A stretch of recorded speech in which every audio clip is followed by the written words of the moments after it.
Et j'ai le plaisir de recevoir sur le plateau de Sa Bouche sur les marchés Nicolas Raymond, directeur général d'Intrasens, une medtech qui lance une augmentation de capital du 28 mai au 15 juin prochain. Bonjour Nicolas. Bonjour Laurent.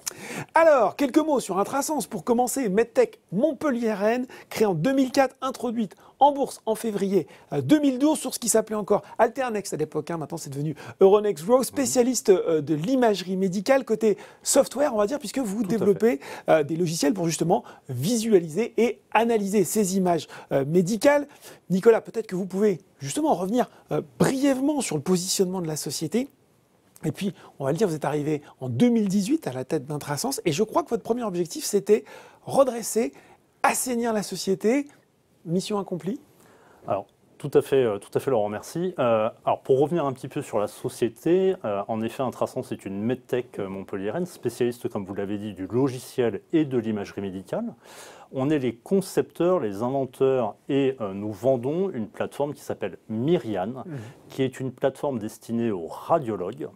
Et donc, cette plateforme permet de visualiser et d'analyser des images médicales. Donc, nous avons sur cette plateforme logicielle un ensemble d'applications cliniques qui vont être dédiées à des organes ou à des pathologies et qui permettent d'adresser l'ensemble de la radiologie. Donc ça, c'est notre produit historique. C'est ce que nous avons développé et amélioré depuis notre création.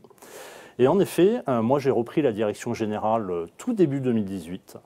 Et à ce moment-là, la mission que nous nous sommes fixée au niveau du conseil d'administration, au niveau du comité de direction et de l'ensemble des équipes, ça a été de mettre en place un plan de stratégie et de l'exécuter pour redresser la société financièrement sur une première période.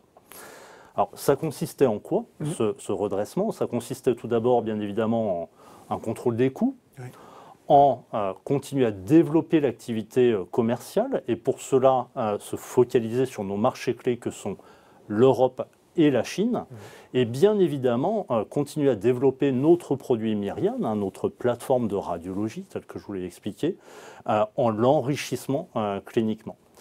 Et donc ça, c'est ce que nous avons fait depuis 3 ans, et nous arrivons à la fin de cette phase de redressement. Nous avons terminé cette phase de redressement, et nous sommes plutôt fiers d'avoir atteint un équilibre opérationnel de la société. Donc en 2020, sur les chiffres publiés, nous avons annoncé un équilibre d'EBITDA pour notre groupe. Donc résultat opérationnel, c'est un résultat d'exploitation. Voilà, résultat d'exploitation positif, donc résultat opérationnel positif, ce qui démontre que notre société, sur notre ligne de produits Myriane, notre première ligne de produits, qui est notre seule ligne de produits à ce jour, génère de l'argent. Donc c'est un pas positif. Mission accomplie, écoutez, c'est extrêmement positif. En tant que medtech est à l'équilibre d'EBITDA, medtech française cotée en bourse, je pense que c'est une belle performance. Et c'est ce que nous avions annoncé au marché, donc nous avons tenu nos engagements là-dessus. Promesse tenue, une ligne de produits Myriane, un résultat d'exploitation opérationnelle positif. Eh bien, on va justement venir maintenant sur cette opération, cette augmentation de capital de 4,9 millions d'euros avec une ambition, eh bien justement le lancement d'une nouvelle ligne de produits. Elle s'appellera celle-là Mira, ne pas confondre avec la première, dédiée au suivi des patients en oncologie.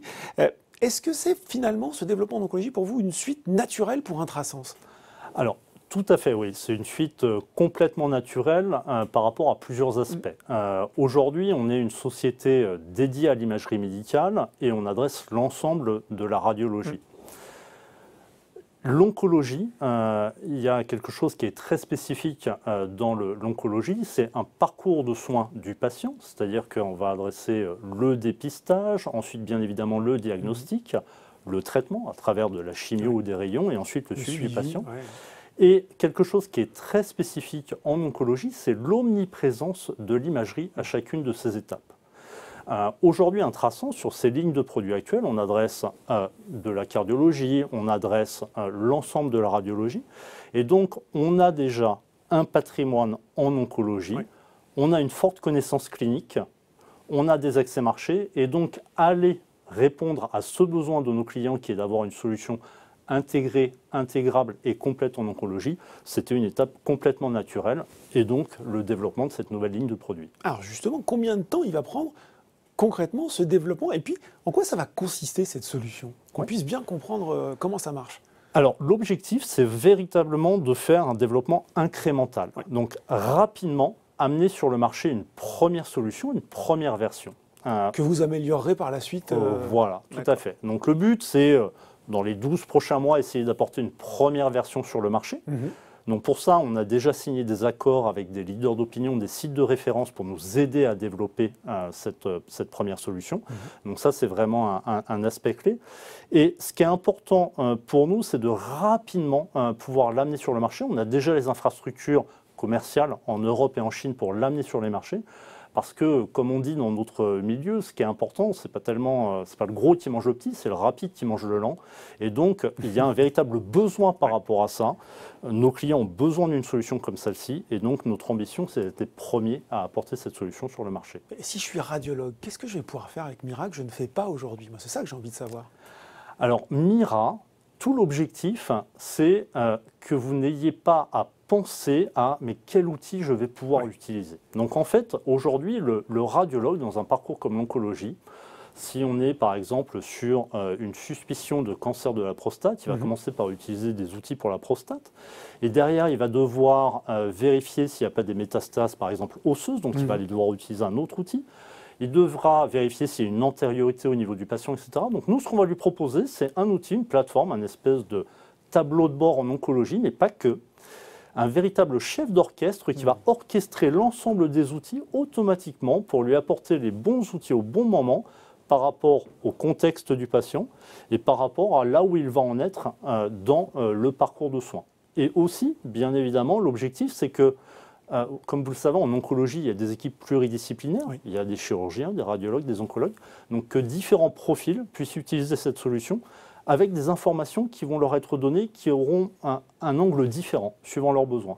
Donc c'est véritablement un tableau de bord, mais pas que, parce que c'est aussi dynamique dans le temps, d'apporter les bons outils, notamment l'intelligence artificielle, orchestrer l'intelligence artificielle au bon moment.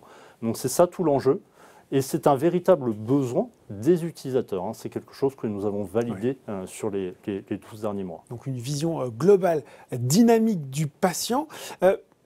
Nicolas, j'ai lu le communiqué d'Intrasens, que vous visiez un chiffre d'affaires de 30 millions d'euros à 5 ans. Alors, petit rappel pour les gens qui nous regardent, le chiffre d'affaires d'Intrasens, c'était 2,2 millions en 2017, c'était 3,4 millions en 2020. Et là, je me dis, alors soit ils vont manger du lion chez Intrasens, soit ils ont carrément les yeux plus gros que le ventre. Comment vous comptez parvenir à ce chiffre 30 millions, je le rappelle, d'ici 5 ans? Alors, on va manger du lion, mais c'est basé sur du concret. Bon. Tout d'abord, si on prend notre phase précédente de restructuration, l'objectif là-dessus a véritablement été de se concentrer sur la rentabilité de la société, de démontrer qu'une medtech était capable d'arriver à l'équilibre. Là, on va bien évidemment continuer à travailler sur la rentabilité, mais aussi se concentrer sur la croissance de chiffre d'affaires. Cette croissance de chiffre d'affaires, comment est-ce qu'on va la faire? C'est simple, c'est sur nos deux marchés clés que sont l'Europe et la Chine. Et c'est loin d'être absurde ces chiffres que nous annonçons parce que nous avons validé auprès de leaders d'opinion, auprès de clients, un prix moyen pour cette solution qui sera de l'ordre de 80 000 euros annuels pour un centre. Et regardons juste les chiffres. L'oncologie s'est projetée pour être un marché à peu près 3 milliards de dollars en imagerie médicale dans 3-4 ans. Et si on prend en France, vous avez 3 000 hôpitaux à peu près en France. Sur ces 3 000 hôpitaux, vous en avez 800 qui sont certifiés pour faire de l'oncologie. Notre objectif, nous, Intrasens, c'est dans 5 ans, d'en avoir 50 qui soient nos clients. Sur 800. 50 sur 800. Ça semble, oui. Sachant qu'aujourd'hui, en France, nous avons déjà plus de 300 clients qui utilisent notre première solution. En Chine, les chiffres, c'est 340 000 hôpitaux, à peu près 2700 qui font de l'oncologie. Et notre objectif, c'est d'avoir 150 clients. Alors que déjà là-bas, on a une base installée de plus de 400 clients. Donc vous voyez, certes, 30 millions, c'est ambitieux, mais c'est quelque chose de complètement réaliste par rapport aux données marché et à notre capacité à l'adresser. Comment ça se traduit en termes de rentabilité, cette augmentation attendue du chiffre d'affaires? Alors ça, c'est un point qui est effectivement très très important parce que là, nous faisons une augmentation de capital dans le but de financer le développement et la commercialisation de cette nouvelle ligne de produits. Donc déjà, premier message, c'est important, sur notre ligne de produits actuelle Myriad, nous sommes à l'équilibre. Donc c'est véritablement pour financer cela. Et comme je le disais, nous avons travaillé à la rentabilité et le but, ça va être de maintenir une situation financière saine de la société. Et pour cela, nous allons travailler notamment à des offres hybrides, cloud et ce que l'on appelle déploiement sur site, ce qui va nous permettre de nous approcher des métriques des purs players du logiciel en termes de rentabilité. Et on sait qu'elle est bonne dans ces cas-là. Elle est très bonne dans ces cas-là, et donc le but, ça va être de combiner le meilleur de la medtech et du logiciel, et notre ambition affichée, c'est 30-30, donc 30 millions d'euros et 30% d'EBITDA à 5 ans. Bon, très clair. Un mot pour finir, Nicolas, peut-être plus technique sur cette opération. Ce qu'on peut dire aussi, c'est qu'elle est à 100% garantie par des investisseurs institutionnels, qu'elle se fait aussi avec un droit préférentiel de souscription, 7 DPS donnant droit à 2 actions nouvelles et à 70 centimes d'euros par action. C'est bien ça ? C'est bien ça. Pour nous, 2 points importants sur cette augmentation de capital de presque 5 millions d'euros. Le premier, c'est priorité à nos actionnaires, bien évidemment, pour ceux qui souhaitent souscrire. C'est important, à hauteur de leur parité d'action ou même plus s'ils le souhaitent. Et derrière, bien évidemment, garantir cette augmentation de capital. Et là-dessus, on est plutôt fiers que des fonds structurants, des fonds institutionnels, nous disent oui, nous souhaitons venir, nous souhaitons souscrire à cette augmentation de capital. Je pense que ça a pour nature de démontrer que notre plan est ambitieux mais complètement réaliste. Bon, ambitieux mais réaliste, on conclura là-dessus. Merci beaucoup Nicolas Raymond, directeur général d'Intrasens, d'être entré dans le détail pour nous sur les motifs, les raisons de cette augmentation de capital. Merci Laurent. Alors, j'en rappelle les grandes lignes pour vous. Une augmentation de capital de 4,9 millions d'euros, on l'a dit, avec DPS, qui se déroule du 28 mai au 15 juin pour un prix de souscription fixé à 70 centimes d'euros par action. Ça bouge sur les marchés. C'est fini pour aujourd'hui. À très bientôt pour un nouveau numéro.